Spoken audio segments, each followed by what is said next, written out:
ಒಂದೆಡೆ ಟ್ರಂಪ್ರಿಂದ ಡೆಡ್ಲೈನ್, ಮತ್ತೊಂದೆಡೆ ಕದನ ವಿರಾಮಕ್ಕಾಗಿ ಸರಣಿ ಸಭೆಗಳು. ಇವೆಲ್ಲದರ ಮಧ್ಯೆ ಇರಾನ್ ಮತ್ತು ಇಸ್ರೇಲ್ಗಳ ಮೇಲೆ ಬೀಳ್ತಾ ಇರುವಂತಹ ಬಾಂಬ್ಗಳ ಸಂಖ್ಯೆ ಏನು ಕಡಿಮೆ ಆಗ್ತಿಲ್ಲ. ಯುದ್ಧದ 39ನೇ ದಿನವೂ ಕೂಡ ಮಿಸೈಲ್ ಡ್ರೋನ್ಗಳ ಭಾರೀ ಮಳೆಯಾಗಿದೆ.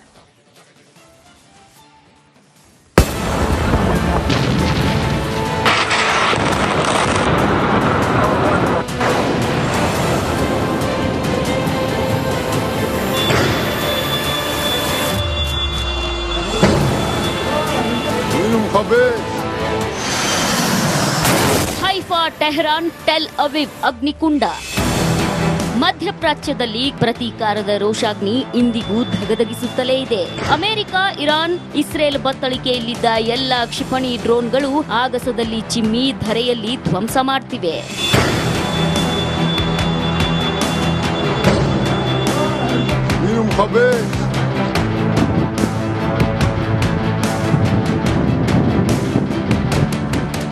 ಏನೋ ಇರಾನ್ಗೆ ಡೆಡ್ಲೈನ್ ನೀಡಿ ವಿನಾಶಕ್ಕೆ ಹಾತೊರೆಯುತ್ತಿದ್ದಾರೆ.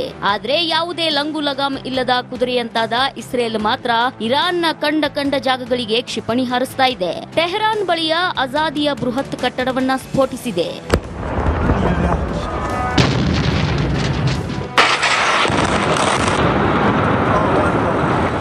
ಅತ್ತ ಆಜಾದಿ ಪ್ರದೇಶದ ಮೇಲೆ ದಾಳಿ ಮಾಡಿದ ಐಡಿಎಫ್ ಅದೇ ವೇಳೆ ಇತ್ತ ಟೆಹರಾನ್ನಲ್ಲಿರೋ ಶರೀಫ್ ಯೂನಿವರ್ಸಿಟಿ ಮೇಲೆ ಡೆಡ್ಲಿ ಅಟ್ಯಾಕ್ ಮಾಡಿತ್ತು. ಈ ವಿವಿಯಲ್ಲಿ ಇರಾನ್ ತನ್ನ ಶಸ್ತ್ರಾಸ್ತ್ರಗಳನ್ನ ತಯಾರು ಮಾಡುತ್ತಿತ್ತು. ಇಸ್ರೇಲ್ ಪಡೆಗಳ ದಾಳಿಯಿಂದ ಕೆರಳಿದ ಇರಾನ್ ಇಸ್ರೇಲ್ನ ಬಂದರು ನಗರಿ ಹೈಫಾ ಮೇಲೆ ಭೀಕರ ದಾಳಿ ಮಾಡಿದೆ. ಕ್ಷಿಪಣಿ ದಾಳಿಗೆ ಕಟ್ಟಡ, ವಾಹನಗಳು ಧಗಧಗಿಸಿವೆ.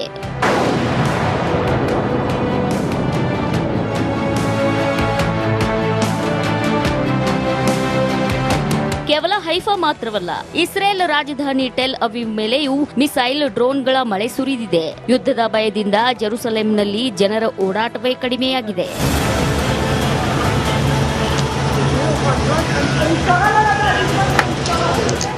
ಇರಾನ್ನ ಹೈಫಾ ದಾಳಿಗೆ ಇಸ್ರೇಲ್ ಸಹ ಪ್ರತೀಕಾರ ತೀರಿಸಿಕೊಂಡಿದ್ದು ಟೆಹರಾನ್ ಮೇಲೆ ಬಾಂಬ್ ಮಳೆ ಸುರಿಸಿದೆ. ಭೀಕರ ಬಾಂಬ್ ದಾಳಿಗೆ ಟೆಹರಾನ್ನಲ್ಲಿ ಪ್ರಬಲ ಸ್ಫೋಟವಾಗಿದ್ದು ಆಕಾಶದೆತ್ತರಕ್ಕೆ ದಟ್ಟ ಹೊಗೆ ಕಾಣಿಸಿಕೊಂಡಿತ್ತು.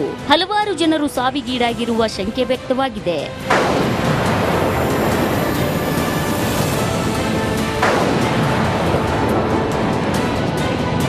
ಅತ್ತ ಇಸ್ರೇಲ್ ಮೇಲೆ ಭೀಕರ ದಾಳಿ ಮಾಡಿದ ಇರಾನ್ ಇತ್ತ ಬಾಗ್ದಾದ್ ಅಮೆರಿಕದ ಏರ್ ಬೇಸ್ ಮೇಲೂ ಕ್ಷಿಪಣಿ ಉಡಾಯಿಸಿದೆ. ಬಾಗ್ದಾದ್ನ ವಿಕ್ಟೋರಿಯಾ ಏರ್ ಬೇಸ್ ಮೇಲೆ ಡ್ರೋನ್ ದಾಳಿಯಾಗಿದ್ದು ಯುದ್ಧದ ಕಾರ್ಮೋಡ ಮುಂದುವರೆದಿದೆ.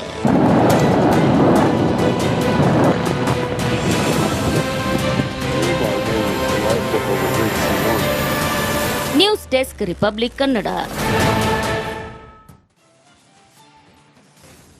ಒಂದೆಡೆ ಟ್ರಂಪ್ರಿಂದ ಡೆಡ್ಲೈನ್, ಮತ್ತೊಂದೆಡೆ ಕದನ ವಿರಾಮಕ್ಕಾಗಿ ಸರಣಿ ಸಭೆಗಳು. ಇವೆಲ್ಲದರ ಮಧ್ಯೆ ಇರಾನ್ ಮತ್ತು ಇಸ್ರೇಲ್ಗಳ ಮೇಲೆ ಬೀಳ್ತಾ ಇರುವಂತಹ ಬಾಂಬ್ಗಳ ಸಂಖ್ಯೆ ಏನು ಕಡಿಮೆ ಆಗ್ತಿಲ್ಲ. ಯುದ್ಧದ 39ನೇ ದಿನವೂ ಕೂಡ ಮಿಸೈಲ್ ಡ್ರೋನ್ಗಳ ಭಾರೀ ಮಳೆಯಾಗಿದೆ.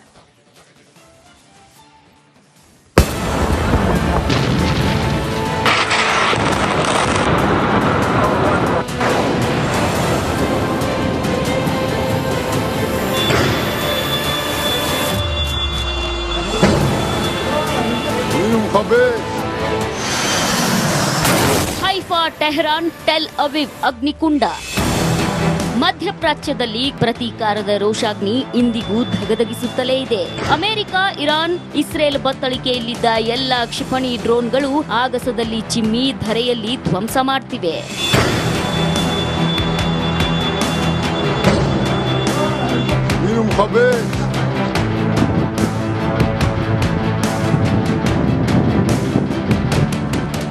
ಏನೋ ಇರಾನ್ಗೆ ಡೆಡ್ಲೈನ್ ನೀಡಿ ವಿನಾಶಕ್ಕೆ ಹಾತೊರೆಯುತ್ತಿದ್ದಾರೆ. ಆದ್ರೆ ಯಾವುದೇ ಲಂಗು ಲಗಾಮ್ ಇಲ್ಲದ ಕುದುರೆಯಂತಾದ ಇಸ್ರೇಲ್ ಮಾತ್ರ ಇರಾನ್ನ ಕಂಡ ಜಾಗಗಳಿಗೆ ಕ್ಷಿಪಣಿ ಹಾರಿಸ್ತಾ ಇದೆ. ಟೆಹರಾನ್ ಬಳಿಯ ಆಜಾದಿಯ ಬೃಹತ್ ಕಟ್ಟಡವನ್ನ ಸ್ಫೋಟಿಸಿದೆ.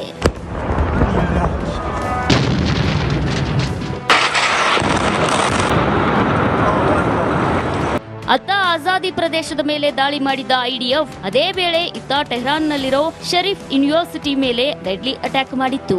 ಈ ವಿವಿಯಲ್ಲಿ ಇರಾನ್ ತನ್ನ ಶಸ್ತ್ರಾಸ್ತ್ರಗಳನ್ನ ತಯಾರು ಮಾಡುತ್ತಿತ್ತು. ಇಸ್ರೇಲ್ ಪಡೆಗಳ ದಾಳಿಯಿಂದ ಕೆರಳಿದ ಇರಾನ್ ಇಸ್ರೇಲ್ನ ಬಂದರು ನಗರಿ ಹೈಫಾ ಮೇಲೆ ಭೀಕರ ದಾಳಿ ಮಾಡಿದೆ. ಕ್ಷಿಪಣಿ ದಾಳಿಗೆ ಕಟ್ಟಡ, ವಾಹನಗಳು ಧಗಧಗಿಸಿವೆ.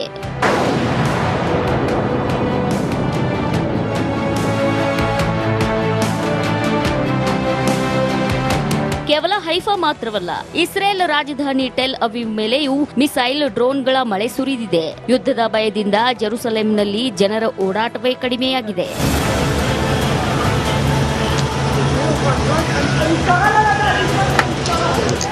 ಇರಾನ್ನ ಹೈಫಾ ದಾಳಿಗೆ ಇಸ್ರೇಲ್ ಸಹ ಪ್ರತೀಕಾರ ತೀರಿಸಿಕೊಂಡಿದ್ದು, ಟೆಹರಾನ್ ಮೇಲೆ ಬಾಂಬ್ ಮಳೆ ಸುರಿಸಿದೆ. ಭೀಕರ ಬಾಂಬ್ ದಾಳಿಗೆ ಟೆಹರಾನ್ನಲ್ಲಿ ಪ್ರಬಲ ಸ್ಫೋಟವಾಗಿದ್ದು, ಆಕಾಶದೆತ್ತರಕ್ಕೆ ದಟ್ಟ ಹೊಗೆ ಕಾಣಿಸಿಕೊಂಡಿತ್ತು. ಹಲವಾರು ಜನರು ಸಾವಿಗೀಡಾಗಿರುವ ಶಂಕೆ ವ್ಯಕ್ತವಾಗಿದೆ.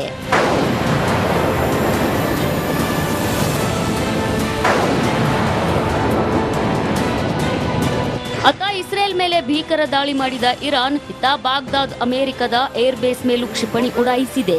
ಬಾಗ್ದಾದ್ನ ವಿಕ್ಟೋರಿಯಾ ಏರ್ ಬೇಸ್ ಮೇಲೆ ಡ್ರೋನ್ ದಾಳಿಯಾಗಿದ್ದು, ಯುದ್ಧದ ಕಾರ್ಮೋಡ ಮುಂದುವರೆದಿದೆ.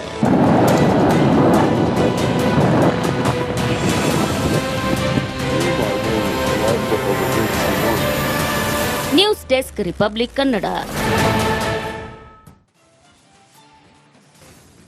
ಒಂದೆಡೆ ಟ್ರಂಪ್ ರಿಂದ ಡೆಡ್ ಲೈನ್, ಮತ್ತೊಂದೆಡೆ ಕದನ ವಿರಾಮಕ್ಕಾಗಿ ಸರಣಿ ಸಭೆಗಳು. ಇವೆಲ್ಲದರ ಮಧ್ಯೆ ಇರಾನ್ ಮತ್ತು ಇಸ್ರೇಲ್ಗಳ ಮೇಲೆ ಬೀಳ್ತಾ ಇರುವಂತಹ ಬಾಂಬ್ಗಳ ಸಂಖ್ಯೆ ಏನು ಕಡಿಮೆ ಆಗ್ತಿಲ್ಲ. ಯುದ್ಧದ 39ನೇ ದಿನವೂ ಕೂಡ ಮಿಸೈಲ್ ಡ್ರೋನ್ಗಳ ಭಾರೀ ಮಳೆಯಾಗಿದೆ.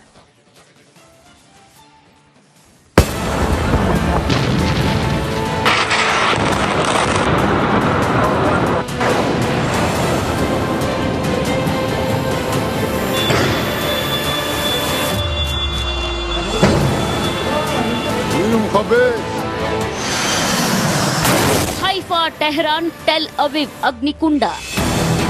ಮಧ್ಯಪ್ರಾಚ್ಯದಲ್ಲಿ ಪ್ರತೀಕಾರದ ರೋಷಾಗ್ನಿ ಇಂದಿಗೂ ಧಗಧಗಿಸುತ್ತಲೇ ಇದೆ. ಅಮೆರಿಕ, ಇರಾನ್, ಇಸ್ರೇಲ್ ಬತ್ತಳಿಕೆಯಲ್ಲಿದ್ದ ಎಲ್ಲ ಕ್ಷಿಪಣಿ ಡ್ರೋನ್ಗಳು ಆಗಸದಲ್ಲಿ ಚಿಮ್ಮಿ ಧರೆಯಲ್ಲಿ ಧ್ವಂಸ ಮಾಡ್ತಿವೆ.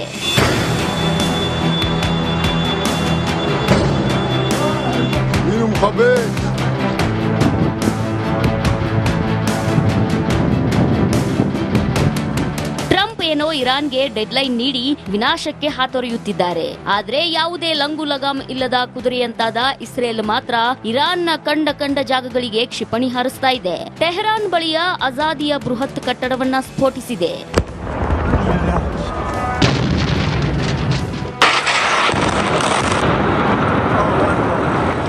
ಅತ್ತ ಆಜಾದಿ ಪ್ರದೇಶದ ಮೇಲೆ ದಾಳಿ ಮಾಡಿದ ಐಡಿಎಫ್ ಅದೇ ವೇಳೆ ಇತ್ತ ಟೆಹರಾನ್ನಲ್ಲಿರೋ ಶರೀಫ್ ಯೂನಿವರ್ಸಿಟಿ ಮೇಲೆ ಡೆಡ್ಲಿ ಅಟ್ಯಾಕ್ ಮಾಡಿತ್ತು. ಈ ವಿವಿಯಲ್ಲಿ ಇರಾನ್ ತನ್ನ ಶಸ್ತ್ರಾಸ್ತ್ರಗಳನ್ನ ತಯಾರು ಮಾಡುತ್ತಿತ್ತು. ಇಸ್ರೇಲ್ ಪಡೆಗಳ ದಾಳಿಯಿಂದ ಕೆರಳಿದ ಇರಾನ್ ಇಸ್ರೇಲ್ನ ಬಂದರು ನಗರಿ ಹೈಫಾ ಮೇಲೆ ಭೀಕರ ದಾಳಿ ಮಾಡಿದೆ. ಕ್ಷಿಪಣಿ ದಾಳಿಗೆ ಕಟ್ಟಡ, ವಾಹನಗಳು ಧಗಧಗಿಸಿವೆ.